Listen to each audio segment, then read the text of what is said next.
সাতজন বিশিষ্ট আমরা শিখব চমৎকার একটি কৌশলের মাধ্যমে। সাতজন বিশিষ্ট মনে রাখা যায় একটি বাক্যের সাহায্যে। বাক্যটি হচ্ছে রক মহান রুমে থাকে। মহান রুমে। এই চমৎকার এই বাক্যটির সাহায্যে আমরা সাতজন বিশিষ্টের নাম বের করব এবং এই সাতজন বিশিষ্ট কে কত নাম্বার সেক্টরে যুদ্ধ করছে সেই বিষয়টা আমরা খুব সহজে মনে রাখতে পারবো। অবাক হলো সত্যি। দেখুন কিভাবে এই সাতজন বিশিষ্টের নাম আমরা বের করতেছি। তাহলে রক মহান রুমে, তাহলে প্রথমে আমরা কি পাইছি র, তাহলে র দিয়ে আমরা রুফ বের করলাম। তারপর ক দিয়ে হচ্ছে কামাল, তাহলে রতে রুফ, কতে কামাল। মতে হচ্ছে মতিউর, হাতে হচ্ছে হামিদুর,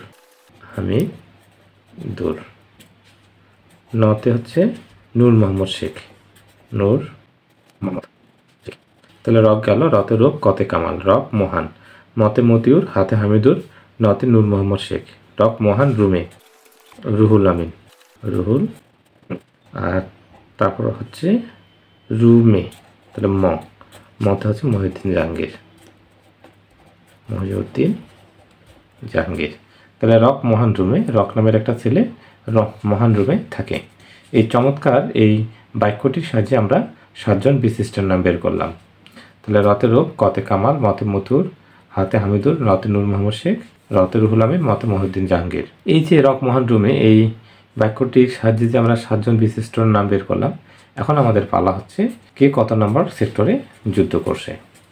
এখানে অবাক হলেও সত্যি এই যে আমরা সিরিয়ালটা যে আমরা লিখছি, এই সিরিয়ালটা এমন করে সাজানো হয়েছে যেটা মনে রাখলে আপনি সেক্টরগুলো সিরিয়াল করে মনে রাখতে পারলে আপনি সেক্টরগুলো মনে রাখতে পারবেন। যেমন রূপ, এই রূপ যেহেতু 1 নম্বরে আছে এই জন্য সে 1 নং সেক্টরে যুদ্ধ করছে, 1 নং সেক্টরে যুদ্ধ করছে সেক্টরে। আচ্ছা, তাহলে রূপ কত নম্বর সেক্টরে যুদ্ধ করছে? 1 নম্বর সেক্টরে। তাহলে 2 নম্বরে কে আছে? 2 নম্বরে কামাল, তার মানে সে 2 নং সেক্টরে যুদ্ধ করছে। 3 নম্বরে কে? 3 নম্বরে হচ্ছে মতিউর কোনো সেক্টরে যুদ্ধ করেনি, কারণ উনি ওই সময় পশ্চিম পাকিস্তানে করাচি শহরে বিমানের পাইলট ছিল, তার মানে ইনি কোনো সেক্টরে যুদ্ধ করেননি। তারপর 4 নম্বরে কি আছে? 4 নম্বর হচ্ছে হামিদুর হচ্ছে 4 নং সেক্টরে যুদ্ধ করছে। তার মানে 1 নম্বরে রূপ 1 নং সেক্টরে যুদ্ধ করছে, 2 নম্বরে কামাল সে 2 নং সেক্টরে যুদ্ধ করছে, 3 নম্বর মতিউর সে কোনো সেক্টরে যুদ্ধ করেনি, 4 নম্বর হামিদুর 4 নং সেক্টরে যুদ্ধ করছে। এই যে কোর্সটা এটা গুণের মতো না দেখতে?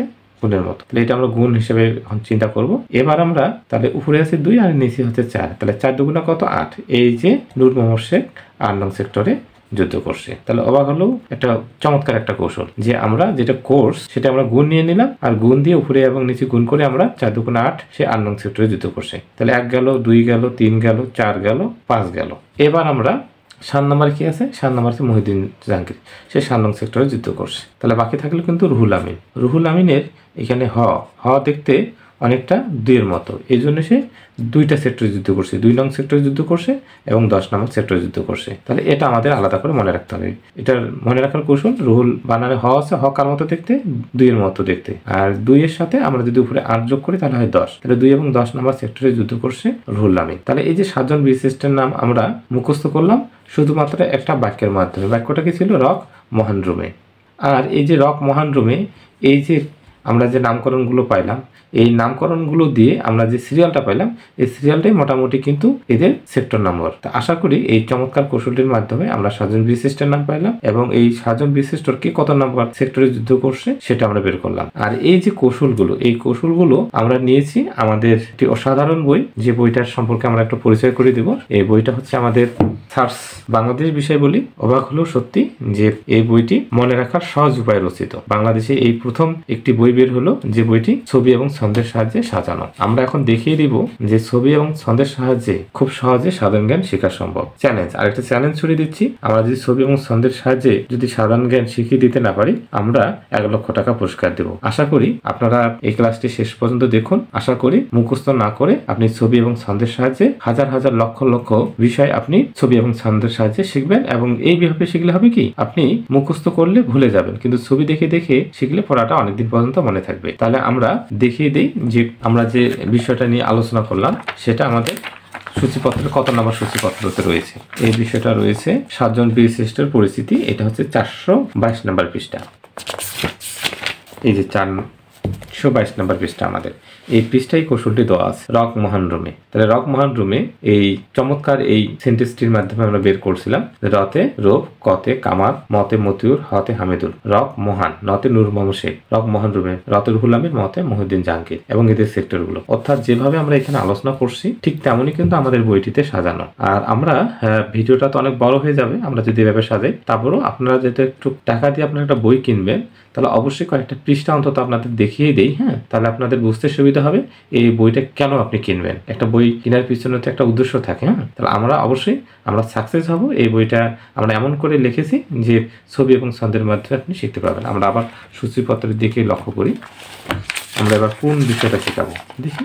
যেমন আমরা শেখাতে চাই ভাষা আন্দোলনে 8 জন শহীদ। তাহলে আমরা বিশিষ্ট পাইলাম, বিশিষ্টর পরে আমরা এখন শেখাবো যে ভাষা আন্দোলনের সময় যে 8 জন শহীদ হয়েছেন, এই 8 জনের কারণে আমরা কিন্তু বাংলা ভাষা পেয়েছি। এটা হচ্ছে আমাদের 300 পৃষ্ঠা। আমরা 300 পৃষ্ঠায় চলে যাই। 8 জন শহীদ, এই 8 জন শহীদ আমরা এখন শেখাবো। দেখুন তাহলে আমাদের কি ভাষা আন্দোলনের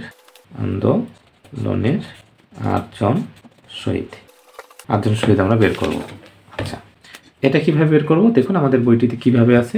রজব, আশো এবং স। এই যে একটি বাক্য, রজব নামের একটা ছেলে, আমি বললাম এই রজব, এদিকে আশো এবং স। এই চমৎকার এই বাক্যটির সাহায্যে আপনি ভাষা শহীদদের নাম বের করতে পারবেন। দেখুন র থেকে রতে রফিক, ওকে। জতে হচ্ছে জব্বার, তারপর বতে হচ্ছে বরকত। তাহলে রজবে আমরা 3 জনের নাম পাইলাম, রফিক, জতে জব্বার আর বতে বরকত। তারপর আশো, আতে হচ্ছে আউয়াল, তারপর আশো, সতে হচ্ছে সালাম। তারপর সতে হচ্ছে শফিউর, আর ওতে হচ্ছে ওয়ালিউল্লাহ।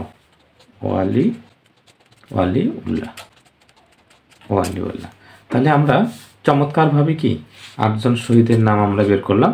তাহলে এখানে আমরা 7 জন পেয়েছি, আর একজন হচ্ছে অজ্ঞাতনামা, যার আমরা জন্ম পরিচয় কিছুই আমরা জানতে পারিনি। তাহলে ভাষা আন্দোলন হচ্ছে মোট 8 জন, তার মধ্যে 7 জন আমরা পরিচয় পাই। 7 জন এই যে, তাহলে রজব, আশো এবং স।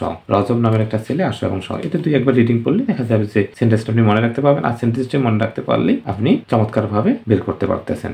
তাহলে রজব, আশো এবং স। আর বলে দিচ্ছি, রফিক, জব্বার, বরকত, আউয়াল, সালাম, শফিউল এবং ওয়ালিউল্লাহ। তাহলে এটা আমরা কত নম্বর পৃষ্ঠা নিয়ে আলোচনা করলাম? 300 নম্বর পৃষ্ঠা নিয়ে আলোচনা করলাম।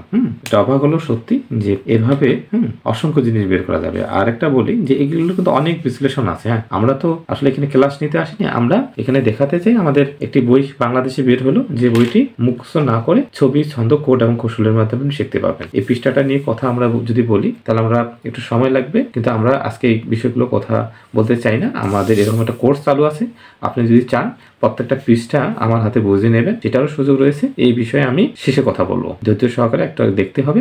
আর আমার হাতে এই বইটা, পূর্ণাঙ্গ বইটা, প্রত্যেকটা পৃষ্ঠা ধরে ধরে শেখার চমৎকার উপায় রয়েছে, এবং সর্বোচ্চ অল্প টাকায় প্রত্যেকটা পৃষ্ঠা আপনাকে শিখিয়ে দেওয়া হবে। এই জন্য আপনাকে ভিডিওর শেষ পর্যন্ত অপেক্ষা করতে হবে। আর এই বইটাতে কিন্তু শুধু আমরা কৌশলে দিইনি, এই টপিকটা থেকে কি ধরনের এমসিকিউ এসেছে সেগুলো আমরা এখানে দিয়েছি। যেমন 1952 সালে 21শে ফেব্রুয়ারি প্রথম শহীদ হন কে? তো প্রথম শহীদ হন কে, এখন অনেকে প্রশ্ন করতে পারে যে এটা তো আলোচনা করিনি। আলোচনা করার প্রয়োজনও নেই, আমরা যে সিরিয়ালটা দিয়েছি না, তাহলে প্রথম যে আছে উনি প্রথম শহীদ হয়েছেন, দ্বিতীয় যে আছে তিনি দ্বিতীয় শহীদ হয়েছেন, এইরকম করে সাজানো আছে। তার মানে রফিক হচ্ছে যেহেতু প্রথম, তাহলে ইনি প্রথম শহীদ হয়েছেন।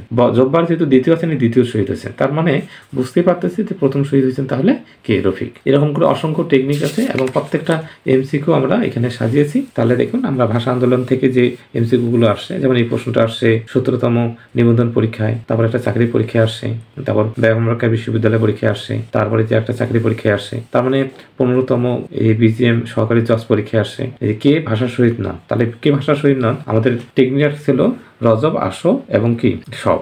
তাহলে এখানে দেখতেছি আমরা নূর হোসেন আমরা পাইনি, জব্বার পাইছি, রফিক পাইছি, সালাম পাইছি, কিন্তু নূর হোসেনকে কিন্তু আমরা পাইনি। তা আশা করি বুঝতে পেরেছেন যে কি চমৎকারভাবে আমরা সাজিয়েছি। আমরা চাইলে এইভাবে প্রত্যেকটা পৃষ্ঠা আপনাকে দেখিয়ে দিতে পারি যে অসাধারণ একটি বই, যে বইটি পড়লে আপনাকে মুখস্থ করতে হচ্ছে না, কৌশল, ছবি এবং ছন্দ দিয়ে মনে রাখতে পারবেন। বাংলাদেশের চ্যালেঞ্জ ছড়ে বলতেছি, বাংলাদেশে এই মুহূর্তে কোনো বই, এরকম বই নেই যে বইটি ছবি এবং ছন্দ দিয়ে বাংলা, ইংরেজি, সাধারণ জ্ঞান এরকম কিছু শেখা যায়। আমরা কিন্তু আমাদের 5টি বই রয়েছে, আমরা তো এখানে 2টা বই নিয়ে কথা বলতেছি, অন্য ভিডিওতে হয়তো আমরা ইংরেজি এবং সাধারণ জ্ঞান, ইংরেজি এবং বাংলা নিয়ে কথা বলবো, আর আজকে আমরা কথা বলতেছি শুধু সাধারণ জ্ঞান নিয়ে। এবার আমার সূচিপত্র দিকে চাই। দেখুন আমরা কিন্তু প্রত্যেকটা সূচিপত্র নিয়েই কথা বলতে পারি। যে বাংলাদেশ বিভাগ, এটাও ছবি ছন্দ দিয়ে সাজানো, বাংলাদেশের রাজধানী ঢাকা, এটাও ছবি ছন্দ দিয়ে সাজানো। তা আপনার সূচিপত্রগুলো একটু এক নজরে দেখিয়ে নিন, এবং দেখুন কিভাবে সাজানো হয়েছে, একটু দেখিয়ে দিই। দেখুন এই যে নদী, উপনদী, শাখা নদী থেকে শুরু করে বাঙালি জাতির উৎপত্তি, সমস্ত কিছু আপনারা দেওয়া আছে, আপনারা দেখে নিন। এবং সেটা কিভাবে সাজানো হয়েছে সেটার পাশে আমরা কিন্তু বিশ্লেষণ করে দিয়েছি, কোনটা ছবি ছন্দ দিয়ে সাজানো, কোনটা চমৎকার আলোচনা মধ্যে সাজানো, সমস্ত কিছু। তারপরে পরের পৃষ্ঠায় দেখি, আমরা পরের পৃষ্ঠায় কিন্তু একইভাবে এই জিনিসগুলো আমরা চমৎকারভাবে সাজিয়েছি। তাহলে দেখুন আমরা প্রত্যেকটা সূচিপত্র আপনাকে দেখানো হলো, আপনি সূচিপত্রগুলো দেখলেই বুঝতে পারবেন। আর আমরা চেষ্টা করতেছি আর কয়েকটা পৃষ্ঠা আপনাকে দেখিয়ে দেওয়া, যেন আপনি খুব সহজ করে মনে রাখতে পারেন। তাহলে আমরা আরেকটা বিষয় দেখিয়ে দিয়ে আমরা বাংলাদেশ বিষয়টা শেষ করতে চাচ্ছি। আরেকটা বিষয় কি, আরেকটা বিষয় আমরা দেখিয়ে দিই। কোন বিষয়টা? সংবিধান, একটা বড় টপিক, এটা আমরা আরেকদিন দেখিয়ে দিব। আমরা এই স্থাপত্য এবং ভাস্কর্য, এটা আমাদের 435 নম্বর পৃষ্ঠা রয়েছে, এটা একটু দেখি। দেখুন স্থাপত্য এবং ভাস্কর্য, এই বিষয়গুলো আমরা একটু এখানে, যেহেতু বইয়ের পৃষ্ঠায় লেখাগুলো একটু ছোট ছোট, আমরা দেখাতে চাই যে বই যেভাবে আছে সেটাই আমরা এখানে আলোচনা করব, জাস্ট একটু খাতা কলমে রেখে দিতে চাই। যেমন প্রথম যে ছবিটা, ইনি হচ্ছেন জাহানারা ইমাম, জাহানারা ইমাম। ইনি নিরাশভাবে তাকিয়ে আছে, দেখুন কত হতাশভাবে তাকিয়ে আছে না? তাহলে এই যে জাহানারা ইমাম নিরাশ, এটা যদি কেউ মনে রাখতে পারে তাহলে সেই ভাস্কর্য মনে রাখতে পারবে যে এই ভাস্কর্যটা কোথায় অবস্থিত এবং কে স্থপতি এবং কে উদ্বোধন করছে। তাহলে দেখুন এই যে সতে হচ্ছে সাভার বাংলাদেশ। এই সাভার বাংলাদেশ একটি ভাস্কর্য, যেটা রাতে হচ্ছে রাজশাহী বিশ্ববিদ্যালয়ে অবস্থিত। আর এটা হচ্ছে নিতুন কুণ্ড, ইনি এটার স্থপতি, অর্থাৎ ইনি নির্মাণ করছে। আর জাহানারা ইমাম এটা উদ্বোধন করছে। তাহলে এটা এখন আমাদের আর মুখস্থ করতে হচ্ছে না যে সাভার বাংলাদেশ রাজশাহী বিশ্ববিদ্যালয়ে অবস্থিত, এটা নিতুন কুণ্ড স্থপতি। কত চমৎকার হয়ে গেল। জাহানারা ইমাম নিরাশ আমরা ছবিটাও লক্ষ্য করলাম, এবং সাথে আমরা শিখলাম সতে সাভার বাংলাদেশ, রাতে রাজশাহী বিশ্ববিদ্যালয়, নিতুন কুণ্ড। তাহলে সাভার বাংলাদেশ ভাস্কর্যটা রাজশাহী বিশ্ববিদ্যালয়ে অবস্থিত, আর নিতুন কুণ্ড এটার স্থপতি, জাহানারা ইমাম এটার উদ্বোধন করছেন। এইভাবে আমরা চেষ্টা করলে আমরা প্রত্যেকটা বিষয় মুখস্থ ছাড়াই আমরা ছবি এবং ছন্দের মাধ্যমে শিখতে পারি। যেমন জাগ্রত চৌরাঙ্গি, এটা একটা ভাস্কর্য, এটার জন্য আমরা রাজার ছবি মনে রাখবো। রাজাতে যাতে জাগ্রত চৌরাঙ্গি, আর যতে হচ্ছে জয়দেবপুর, আর রাতে হচ্ছে রাজ্জাক, অর্থাৎ জাগ্রত চৌরাঙ্গি এটা জয়দেবপুরে অবস্থিত, আর আব্দুল রাজ্জাক এটার স্থপতি। এভাবে আমরা চেষ্টা যদি করি যে প্রত্যেকটা ভাস্কর্য এভাবে ধরে ধরে শিখতে পারি। তারপর অঢাকা খাবার, অর্থাৎ অপরাজেয় বাংলা, এটা ঢাকা বিশ্ববিদ্যালয়ে অবস্থিত, আর খাবার হচ্ছে খালেদ, অর্থাৎ অপরাজেয় ভাস্কর্যটা এটা ঢাকা বিশ্ববিদ্যালয়ে অবস্থিত, আর আব্দুল খালেদ এটার স্থপতি। তাহলে যাই হোক, আমরা চেষ্টা করলাম এই অসাধারণ বইটি কিভাবে আপনি পড়বেন, এবং এই বইটি যাদের জন্য, যারা বিশেষ পরীক্ষা দেবেন তাদের জন্য, স্কুল এবং কলেজ নিবন্ধন যারা দেবেন তাদের জন্য, প্রাইমারি, ব্যাংক, এছাড়া অ্যাডমিশন টেস্ট যারা দিবেন, যারা ঢাকা বিশ্ববিদ্যালয়, নার্সিং কলেজ, মেডিকেল কলেজ ভর্তি, 7 কলেজ ভর্তি, ক্যাডেট কলেজ, প্রত্যেকের জন্য এই বইটা, এটা অসাধারণ বই। যেমন সাধারণ জ্ঞান কেন এই বইটাই কিনতে হবে এমন প্রশ্ন হতে পারে। আপনার হয়তো পড়ার টেবিলে অনেকগুলো সাধারণ জ্ঞানের বই রয়েছে, থাকতে পারে, অবশ্যই বই কিনতে হবে। বই কিনে কেউ দেউলিয়া হয় না, এটা আমরা জানি, কিন্তু এই বইটা আপনার টেবিলে থাকতে হবে এই কারণেই, কারণ এই বইটিতে আমরা মুখস্থ না করিয়ে ছবি এবং ছন্দ দিয়ে সাজিয়েছি। তাহলে দেখুন আপনি যে টেবিলে যে বইটি রয়েছে সেটা কিন্তু আপনি মুখস্থ করে শেখেন, তাহলে বাংলাদেশে এই প্রথম একটি বই হলো যে ছবি এবং ছন্দের সাহায্যে আপনি সাধারণ জ্ঞান শিখতে পারবেন। তাহলে আশা করি খুব চমৎকার ভাবে আপনাকে শেখানো হলো যে ছবি ছন্দের সাহায্যে আপনি সাধারণ জ্ঞান শিখতে পারবেন। তাহলে 1 লক্ষ টাকার যে পুরস্কার আমরা ছুড়ে দিয়েছিলাম, তাহলে অবশ্যই আপনারা বুঝতে পেরেছেন যে আমরা সাধারণ জ্ঞান শিখাইতে সমর্থন হয়েছি ছবি এবং ছন্দের মাধ্যমে। সারভুক্ত 8টি দেশ আমরা মনে রাখবো একটা চমৎকার কৌশলের মাধ্যমে। কৌশলটি হচ্ছে নিপা এমবিবিএস। এই নিপা এমবিবিএস এই চমৎকার কৌশলটির সাহায্যে আমরা সারভুক্ত 8টি দেশ বের করতে চাই। যেমন এনতে হচ্ছে নেপাল, আই তে হচ্ছে ইন্ডিয়া, পি তে হচ্ছে পাকিস্তান, এ তে হচ্ছে আফগানিস্তান। নিপা এমবিবিএস। এম তে হচ্ছে মালদ্বীপ, বি তে হচ্ছে বাংলাদেশ, বি তে হচ্ছে ভুটান, এস তে হচ্ছে শ্রীলঙ্কা।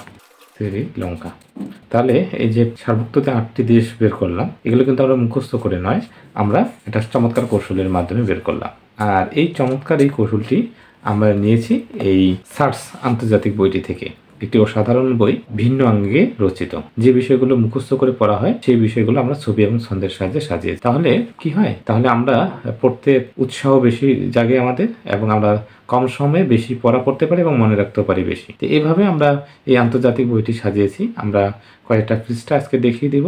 আশা করি যে বিষয়গুলো মুখস্থ করে পড়ে মনে রাখতে পারি না, সেই বিষয়গুলো কিন্তু এখন থেকে আমরা ছবি এবং ছন্দের সাহায্যে খুব সহজে মনে রাখতে পারবো। তাহলে প্রথমে আমরা কি কি শিখতে চাই না, আমরা দেখিয়ে দিই যে সূচিপত্রের মাধ্যমে যে এই বিষয়গুলো আমরা কিভাবে সাজিয়েছি। যেমন আমরা যে বিষয়টা এখন আমরা শিখলাম সেটা হচ্ছে যে এশিয়া মহাদেশের মধ্যে একটা অংশ আমরা পাইলাম। যেমন আমরা 11 নম্বর পৃষ্ঠায় আমরা যদি চাই, 11 নম্বর পৃষ্ঠায় এশিয়া মহাদেশ। এই এশিয়া মহাদেশের মধ্যে আমরা সার্বভৌমত্ব, দক্ষিণ এশিয়ার মধ্যে সার্বভৌমত্ব দেশগুলো রয়েছে, সেগুলো আমরা বের করলাম নিপা এমবিবিএস। তাহলে যে ডাক্তার নিপা, ইনি হচ্ছেন এমবিবিএস ডাক্তার। এই চমৎকার ভাবে কিন্তু আমরা যেভাবে আলোচনা করেছি, আমরা এই 11 নম্বর পৃষ্ঠাটাই আলোচনা করছি। এতে নেপাল, আইতে ইন্ডিয়া, পিতে পাকিস্তান, এতে আফগানিস্তান, এতে মালদ্বীপ, বিতে বাংলাদেশ, বিতে ভুটান, এতে শ্রীলঙ্কা। এভাবে আমরা পুরো বইটি রঙিন ভাবে সাজিয়েছি। এই বইটি রঙিন ভাবে সাজানো, প্রত্যেকটা পৃষ্ঠায় যে ছবিগুলো আমরা ব্যবহার করেছি সবগুলো রঙিন ছবি, অর্থাৎ বইটি 4 কালার ভাবে সাজানো হয়েছে। তাহলে দেখাই কয়েকটা বিষয় আমরা।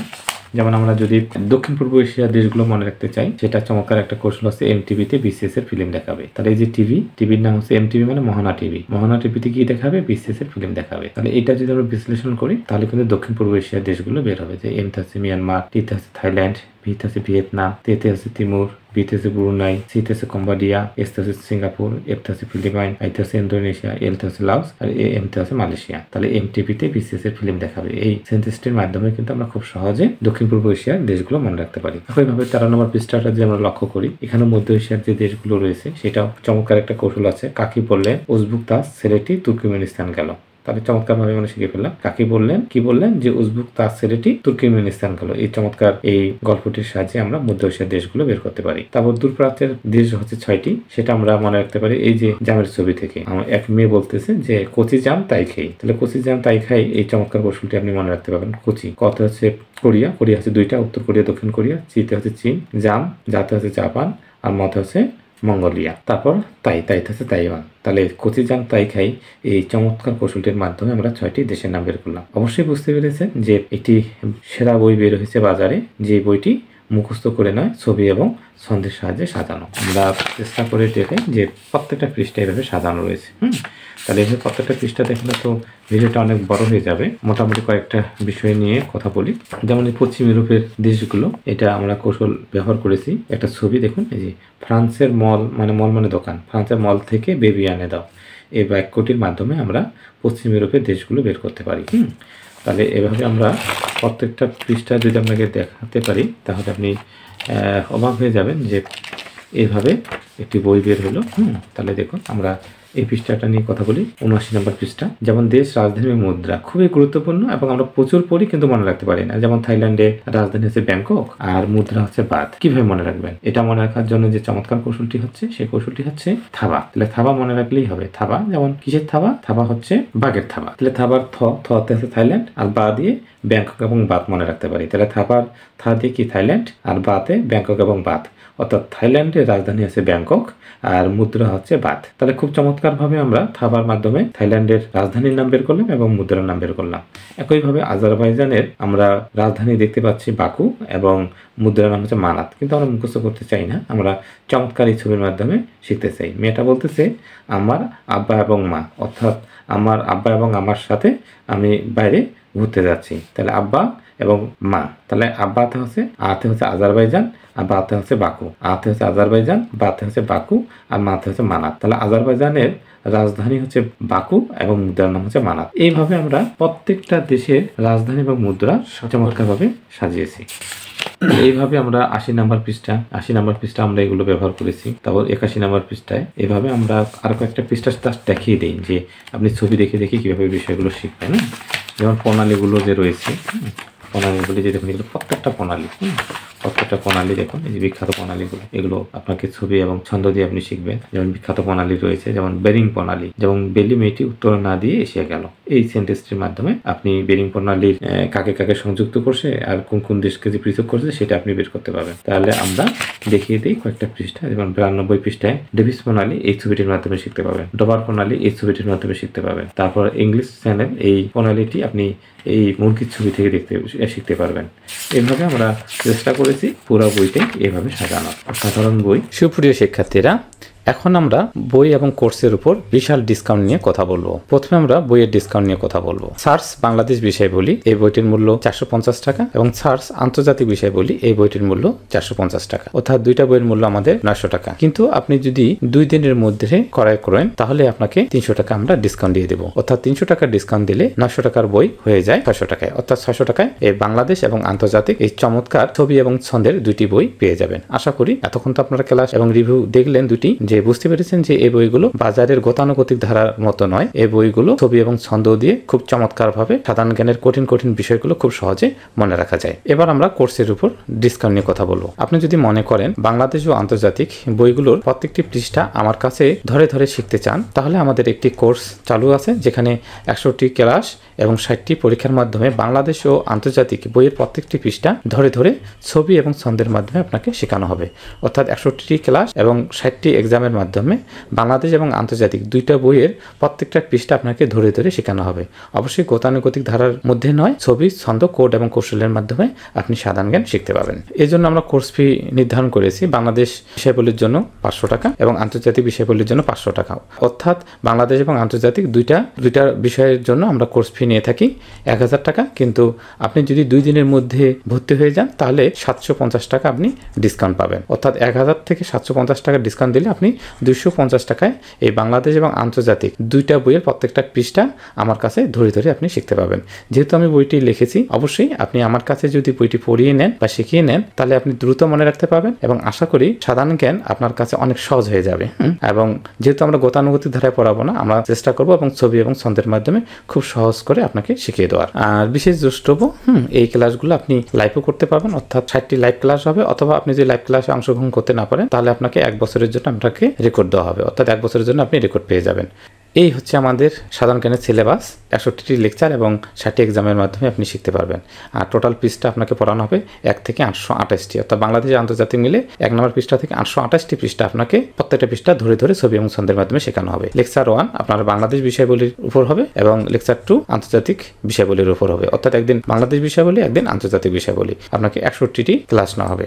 দেখুন এই যে আমরা শেষ পর্যন্ত দেখিয়ে দিচ্ছি, দেখুন এই সিলেবাসটি, এই যে শেষ পর্যন্ত 61টি লেকচার এবং 60টি পরীক্ষা। আশা করি এই 61টি লেকচার এবং 60টি এক্সামের মাধ্যমে আপনার সাধারণ জ্ঞানের পূর্ণাঙ্গ প্রস্তুতি হবে। আশা করি আপনি বিসিএস থেকে শুরু করে যে কোনো চাকরির পরীক্ষার জন্য একটা অসাধারণ এটা আপনার প্রস্তুতি হবে। এবং যারা অ্যাডমিশন আছেন মেডিকেল অথবা ঢাকা বিশ্ববিদ্যালয় অথবা বিভিন্ন বিশ্ববিদ্যালয়, প্রত্যেকেই কোর্সটি করতে পারেন। আশা করি এই কোর্সটি এমন একটি কোর্স যে কোর্সটির মাধ্যমে আপনি সাধারণ জ্ঞান মুখস্থ করতে হবে না, ছবি এবং ছন্দের মাধ্যমে খুব সহজে মনে রাখতে পারবেন। তাহলে আজকে এই পর্যন্তই। সবাইকে অসংখ্য ধন্যবাদ।